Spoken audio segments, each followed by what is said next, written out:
Salut tout le monde et bienvenue sur ma chaîne. Aujourd'hui, je vous partage une recette qui va révolutionner vos desserts. Un gâteau au chocolat ultra moelleux, mais attention, sans beurre et sans sucre ajouté. Et le plus fou dans tout ça, c'est que notre ingrédient secret, c'est la courgette. Oui, vous avez bien entendu, la courgette dans un gâteau au chocolat. Je sais, ça peut paraître étrange, mais je vous promets que le résultat est bluffant.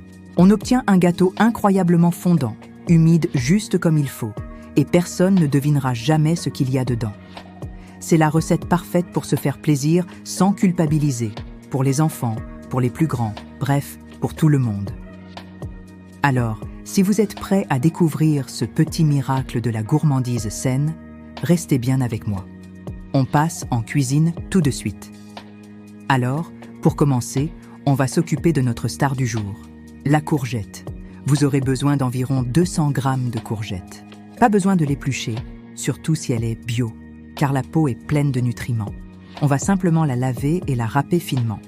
Vous pouvez utiliser une râpe manuelle ou un robot, peu importe. L'essentiel est d'obtenir des filaments très fins.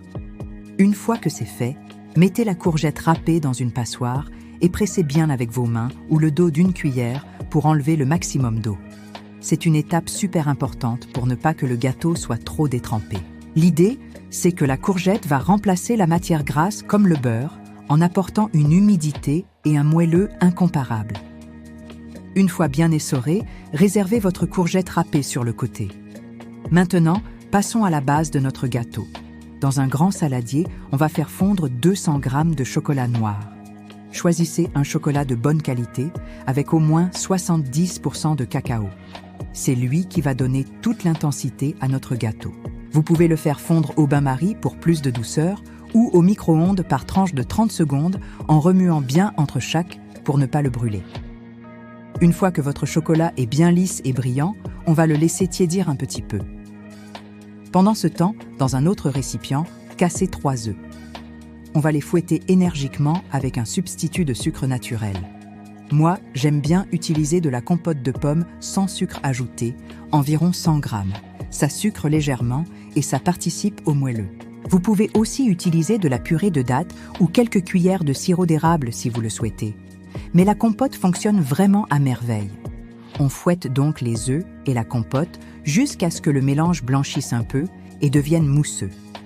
C'est ce qui va apporter de la légèreté à la pâte. Ensuite, on va venir verser le chocolat fondu et tiédi sur ce mélange. Incorporez-le délicatement avec une spatule, en faisant des mouvements de bas en haut pour ne pas faire retomber les œufs. On veut garder tout cet air qu'on a incorporé. Vous allez voir, on obtient déjà une préparation super gourmande et bien chocolatée. L'odeur est déjà incroyable, ça donne vraiment envie. C'est à ce moment-là qu'on va ajouter notre ingrédient secret, la courgette râpée et bien essorée. On l'ajoute à la préparation au chocolat et on mélange doucement, juste assez pour bien la répartir. Ne vous inquiétez pas, elle va complètement fondre à la cuisson et devenir invisible. Elle est juste là pour apporter sa texture magique. Il nous reste maintenant les ingrédients secs. Dans un bol, on va mélanger 100 g de farine. Vous pouvez prendre de la farine de blé classique, de la farine d'épeautre ou même un mélange sans gluten si vous le préférez. On ajoute à ça une cuillère à café de levure chimique pour que le gâteau gonfle bien et une bonne pincée de sel pour rehausser le goût du chocolat. Le sel, c'est vraiment l'astuce de pro dans les pâtisseries au chocolat. Vous pouvez aussi ajouter une cuillère à soupe de cacao en poudre non sucrée pour un goût encore plus intense. On mélange bien ces poudres ensemble avant de les incorporer au mélange humide. On les tamise au-dessus de notre saladier pour éviter les grumeaux et on mélange une dernière fois avec la spatule, tout en douceur. Arrêtez de mélanger dès que la farine est incorporée. Il ne faut pas trop travailler la pâte, sinon le gâteau risque d'être moins moelleux. Et voilà, notre pâte à gâteau est prête. On passe à la cuisson. Préchauffez votre four à 180 degrés Celsius, en chaleur statique si possible. Prenez un moule à manquer ou un moule carré d'environ 20 cm. Je vous conseille de le chemiser avec du papier cuisson. Ce sera beaucoup plus facile pour le démoulage. Versez votre préparation dans le moule et étalez-la de manière uniforme avec la spatule. La pâte est assez dense, c'est tout à fait normal. Pour la petite touche de gourmandise en plus, vous pouvez parsemer le dessus avec quelques pépites de chocolat noir ou des morceaux de noix, de noisettes, ce que vous aimez. Ça va apporter un peu de croquant, c'est délicieux.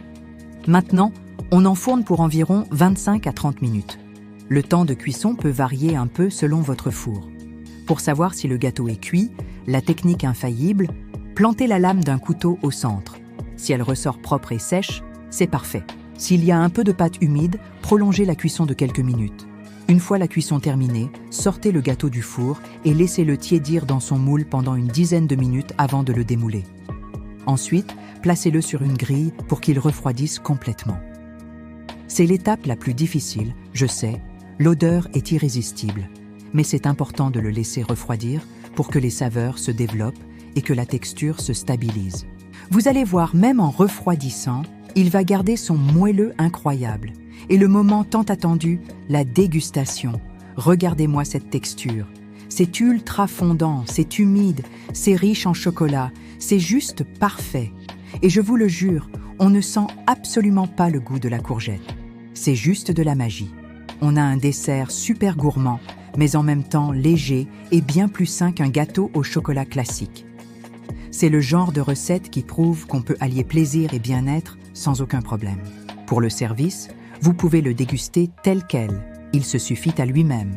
Mais si vous voulez être encore plus gourmand, servez une part avec une cuillère de yaourt grec, quelques fruits rouges frais comme des framboises ou des fraises, ou même un filet de purée d'amandes.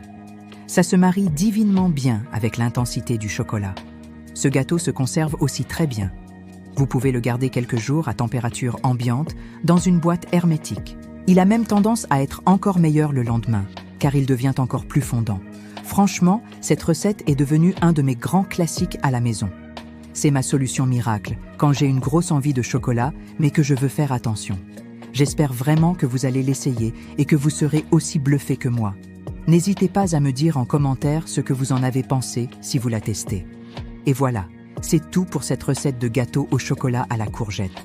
J'espère que cette vidéo vous a plu et qu'elle vous a donné envie de passer en cuisine. C'est la preuve qu'on peut vraiment se régaler avec des ingrédients simples et sains. Si vous avez aimé cette recette, n'oubliez pas de laisser un petit pouce en l'air. Ça m'aide énormément et ça me motive à vous créer encore plus de contenu. Pensez aussi à vous abonner à la chaîne et à activer la petite cloche pour ne manquer aucune de mes prochaines vidéos gourmandes et saines. Partagez cette recette avec vos amis, votre famille, tous les amateurs de chocolat qui cherchent des alternatives plus légères. Je vous remercie d'avoir regardé la vidéo jusqu'au bout, ça me fait super plaisir. Je vous dis à très bientôt pour une nouvelle recette. Prenez soin de vous et régalez-vous bien. Ciao!